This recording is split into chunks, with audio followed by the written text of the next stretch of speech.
Welcome to the Grueling Truth Show, The Real Deal. I'm your host, Josh Benjamin. You can follow me on Twitter, @CoachJB4, on Facebook, of course. This show has various sports topics, and this show will be available on our website, thegruelingtruth.net, also on Spreaker, Stitcher, Google Music, iTunes, and iHeartRadio with the search phrase Grueling Truth to listen to any show anytime you'd like. Today's topic involves a different sport that we haven't talked about yet, and that's slow pitch softball. My guest today, his name's Kevin Filby. He is a Team USA slow pitch softball player. Kevin, welcome to the show. Hi, thanks for having me.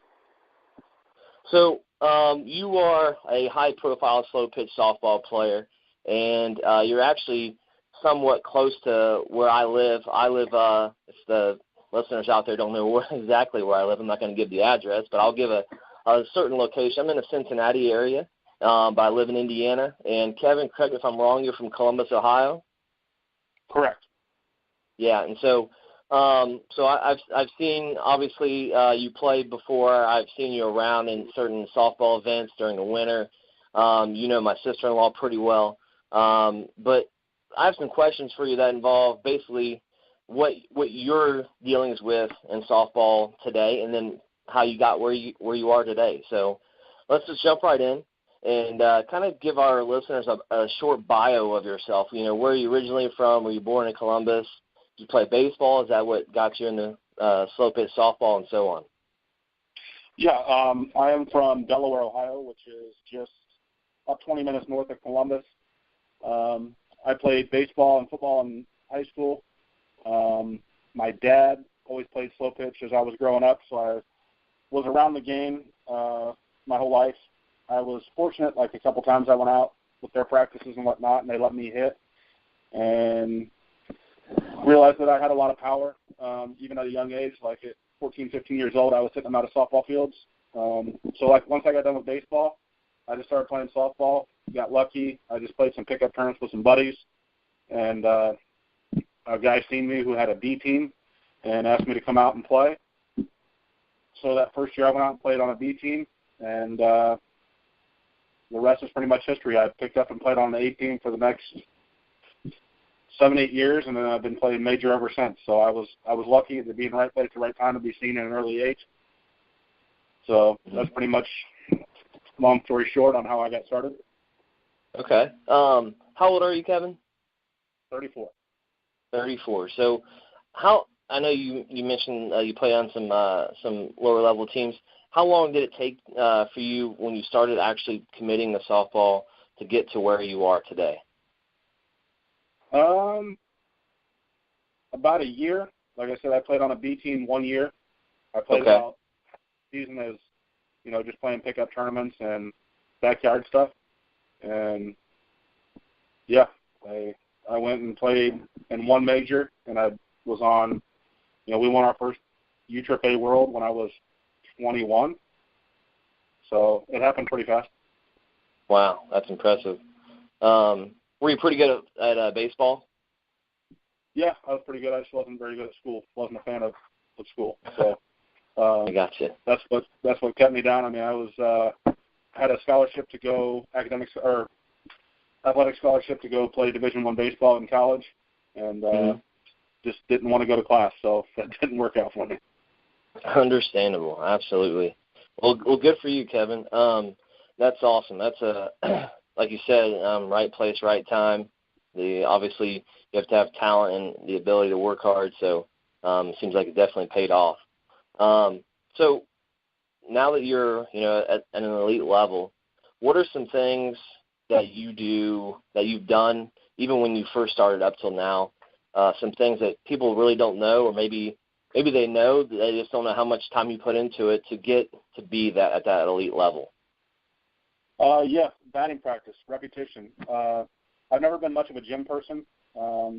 Anyone knows by looking at me, they can tell that. Batting practice. I hit every day for about 5 years. I hit at 8 o'clock in the morning and 6 o'clock at night. Every day I would hit 200 balls in the morning, 200 balls at night. And it's not about hitting home runs. Like everything, like normally in batting practice, I take the last 10 or 15 swings and I'll free swing and hit home runs. But other than that, the other 150, 160 swings is all base hitting. With today's technology, it's so easy to hit home runs. So the hardest thing to do is to get a base hit with a guy on first where you can't hit balls through the middle. So I work on hitting balls on the third baseline, hitting balls backside to left field, and whatnot. So that's always been what I do. I try to pride myself on outworking everybody else by taking batting practice, and that's what's helped me along the way. Awesome. Yeah. Seems like you definitely put in a bunch of time to reap those rewards for what we've practiced and preached and done for however many years you've done it.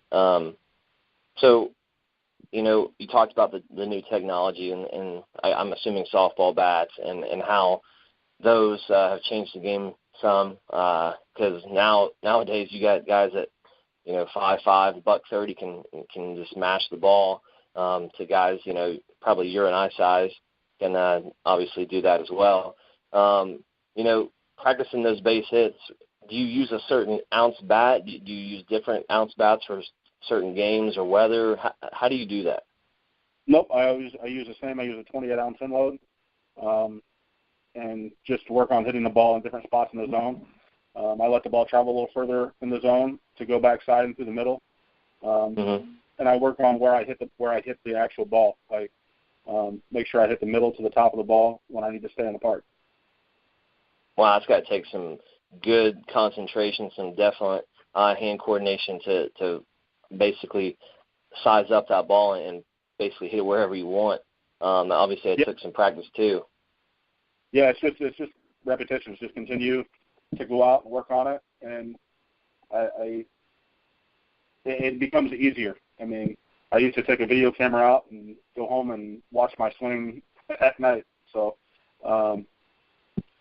it's obviously I put a lot of work in and a lot of time into doing that, but it seems to have just paid off. Doing the USA stuff and the Bombers tour, that's the pinnacle of our level, of our sport. So it's definitely been worth it.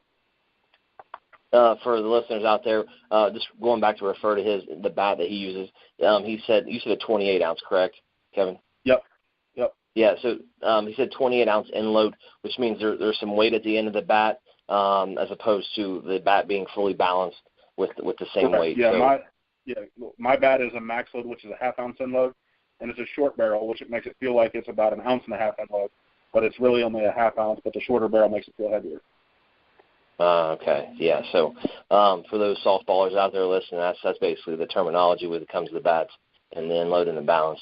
So you talked about the long haul Bombers just a tad right there. Can you kind of tell the whole situation with that and what you do? Oh yeah, the Bombers tour is each manufacturer sends two guys out to represent their brand, and we go and do 8 events in major league stadiums across the country. With the 9th event being the final event of the year, which is the finals. It's a really, really cool thing. Not a lot of people can hit balls out of baseball stadiums or think that softballs can go out of baseball stadiums. So it definitely helps grow our sport where it's seen by people that normally wouldn't see that type of softball. Mm-hmm. Yeah, and so I'm not sure if you just said this. Correct me if I'm wrong. Do you guys do those events right before major league events in the stadium? Yep. We most of them are either pregame or postgame, depending on what the event's got going on. Like one of my favorite ones is in Cincinnati at the Reds. I'm a little partial because I'm a Reds fan, but we normally hit on a Friday night right after the game's over, before the fireworks. So normally when they do fireworks, it's a sellout crowd, so there's 30,000, 40,000 people there, and they're still there to see the fireworks, and we're kind of right there right before the fireworks. So it's a pretty cool deal. Wow, that's a pretty good atmosphere. Do you ever have any butterflies or any nervousness at all, or you just go out there and you feel pretty comfortable? Yeah, I'm not going to lie. It gets nerve-wracking at times. The first couple of years I did it was real nerve-wracking. Like, it went by before I could blink my eyes, it seemed like. But now, I've been doing it. This is my 6th year doing it. So not so much.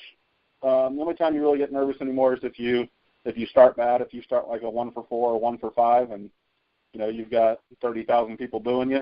That's when you get a little nervous that you need to kind of step it up and put on a show. Yeah. Yeah, I'm sure. I couldn't imagine having 30,000 people booing me for hitting a dribbler down third base. But Right. but anyway, yeah. So that's a pretty cool thing. I know I've seen it on Twitter and some different social medias, and I haven't had a chance to experience it being at the ballpark, but that sounds like a pretty cool thing to see, especially those youngsters, getting interested in baseball. And obviously after that, the next phase would be slow pitch softball, hopefully in their mind. But Sure. So we've talked about a little bit about everything when it comes to your career, except for kind of the what you do for the sponsorships that you have, which, correct me if I'm wrong, you're micing, is that correct? Yep. Okay. And so do you have to travel and do bat demos at different places? What it all entails with that, contract, if you're allowed to even say anything about that? Yeah. I do a lot of stuff promotions-wise. Like I'll do some demo events in the winter. Like your sister-in-law and I have like an event like we'll do in Cincinnati this winter. I'll do one here in Columbus this winter as well. And then I'll go out to like California and do an event there. I'll do spring training and stuff in Florida. So just to get out there and kind of showcase our product and, just promote the brand. So there's a lot of different things. Like I just did a charity event for a firefighters tournament that was in Baltimore a few weeks ago. Wow. We do stuff with Wounded Warriors, like the Heroes Fund stuff. I did one of those in Colorado about a month or so ago. So there's not a lot of downtime, but it's fun time to be away doing stuff like that is really cool. Sure, absolutely. Does a side note here, does your family get to travel with you, or do you sometimes have to go alone, or how does that work? Yeah, I mean, it's pretty flexible. They can go pretty much whenever they want. But we have a newborn at home, so it's been a little harder for them to travel this year. But sure, they're made welcome and made part of the deal too. That's awesome. Just some side questions here, not necessarily about what you do or anything, but softball in general. Okay, so I don't think this happens more so at your level or anything just below, but how do you feel about players moving teams constantly to trying to find, I guess, the bigger, better deal? How do you feel about that? I mean, it's just kind of part of the deal. I mean, it happens at all levels, whether it's sponsorship, not having enough money, to, guys not getting along or whatever, a bunch of different reasons. I mean, it doesn't bother me. I mean, it's cool to be able to, I've been fortunate, like the last 4 years, I played with the same 7 or 8 guys, with a couple of interchangeable pieces, so it makes it nice. But yeah, I mean, it's part of the deal. Everyone knows that softball's a one-year deal. Sure. Yeah. And I know down at my level, I know there's kind of a rotating door on some different teams and people, and they kind of have a reputation. So I just didn't know how the players at different levels thought about that and think about that. So sure. So anyway, yeah. I have a personal question. What's been your favorite moment as a softball player? Favorite moment? Probably 2. One was when I first got an email with the Team USA header on it, asking me to be a part of Team USA and represent our country at the border battle. That was something that was really, really special. I actually have that letter printed off and hanging here in my office. There's millions of people that play softball across the country, and only 15 get to put that jersey on. So that's something that's pretty special. And then obviously on an individual note, winning the Bombers Tour the first time, like I know I watched it on TV, for 10 years before I got an opportunity to do it. And then I got an opportunity to do it, and I was fortunate enough to win. Like I never thought that I would be one of those guys or that I could be one of those guys. And then to ultimately end up on top by winning it twice was pretty cool. I mean, that's something, softball is a team sport, but the Bombers Tour stuff is individual and about the work that you put in. So that's, your team can't bail you out if you if you don't hit enough home runs or you don't hit them far enough. So that's something that makes all the hard work pay off. So those two right there. Those gotta be awesome feelings. I mean, getting that contact, realizing you're part of Team USA. I mean, that's obviously, like you said, it's an honor and a privilege to be able to put that jersey on. That's got to be an amazing feeling. So, yeah. So I'm sure that's a great thing. Every time you put that on and take the field, it's a pretty amazing feeling just to realize that you're one of the top players in the country, if not the world. So that's good stuff. Sure. So now, correct me if I'm wrong. I know the Olympics have been back and forth with playing slow pitch softball, not playing. I don't know if I heard this correctly or not, but are they incorporating slow pitch again into the Olympics? They are trying to get it in for the 2020 Olympics. The issue is the other countries that would be representing themselves. And we tried a couple years ago. We brought a team over from Europe to participate in the border battle, which we did up in Canada. I don't know how to say it without sounding however, so I'm just going to say it. They can't compete. I mean, it's not. It would not bode well for us. I mean, I don't know. Their team that they brought over would not beat a league team on a recreation night on any night of the week where I live. So you're saying I could play in this team then, right? I think that you would beat our team. Oh man, I'm excited, man. That's awesome. But yeah, I mean, so that's something that they're looking to grow. Like I've got to go over to Germany in January, representing the U.S. To do a clinic and a camp with them over there. So that's something I'm looking forward to. Any way to help grow our sport, let alone on a local level, on a national level or international level is a good thing. So we're hoping that it's something that could be in the 2020 Olympics. It was on the ballot for 2016 and fell just short. So we're hoping that, with getting other countries involved and sending some of our guys to their turf, that we can help build their program and make it happen. That's was my next question is, what are some ways besides like the bat demos and those things that how you basically spread the wealth of this game? How do you help the game become better? And that sounds like a pretty awesome thing. How many did you say would go over there and help you out? It'll just be me going over there to this event.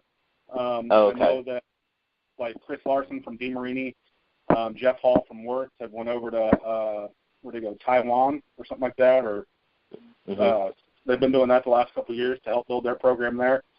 So I know like Europe has got something in place. Obviously Canada's got a good program, and there's some teams in Mexico that can put together some stuff that come up and play stuff in Houston and Dallas and stuff in the summer. So I think their biggest issue overseas is like equipment. Like it's so expensive to get stuff shipped there, and taxes and customs and all that stuff, and there's not really I guess brick and mortar retail establishments over there.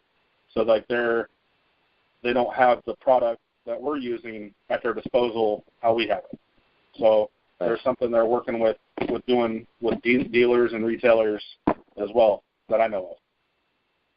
Wow, that's really, really cool, because I don't know if many people know that you guys are really doing that, putting that way out there, obviously across the sea and obviously with Canada and whatnot. But that's a pretty awesome thing you're doing. You guys are devoting a lot of time to make this game better. So kudos to you guys for doing that.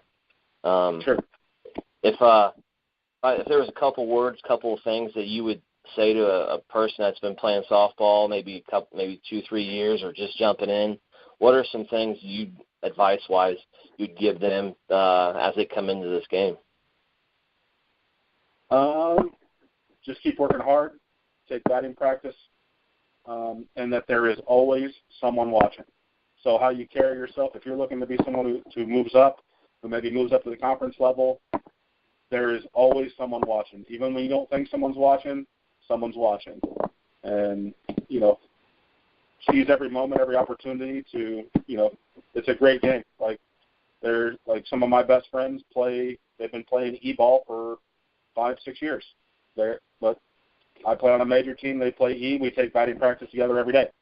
So no matter what level you play at, we all share a special bond that we love this game, and you see it all the time. I mean, looking to move up, somebody gets picked up from a C team to an A team, and then the next year they're on a major team. So just how you carry yourself, just keep working hard, and that's how I always live by it. It seemed to work out well for me. Just one thing I want to point out on how awesome the sport is. You mentioned that some of your friends are E players, and some of the listeners out there may not understand what we're meaning by that. Let me quickly explain. So Kevin is at this elite level. Let's compare it to, let's say, baseball, and he's playing for the major league team, and the E-ball is probably a farm team, maybe an A, or maybe even lower than that can't basically play at that level, obviously, and so that's a pretty cool thing, because I don't think if you could name any other sports that would have guys of your stature, your ability, and your fame be friends with these guys who are not as good, I guess, athletically in this sport, and not talented to be able to play up there. But you guys, take batting practice and you guys talk, and that's what's awesome about this sport. I see that every year when I participate, and it's just like you're not any, as a person, you're not any better than anyone else.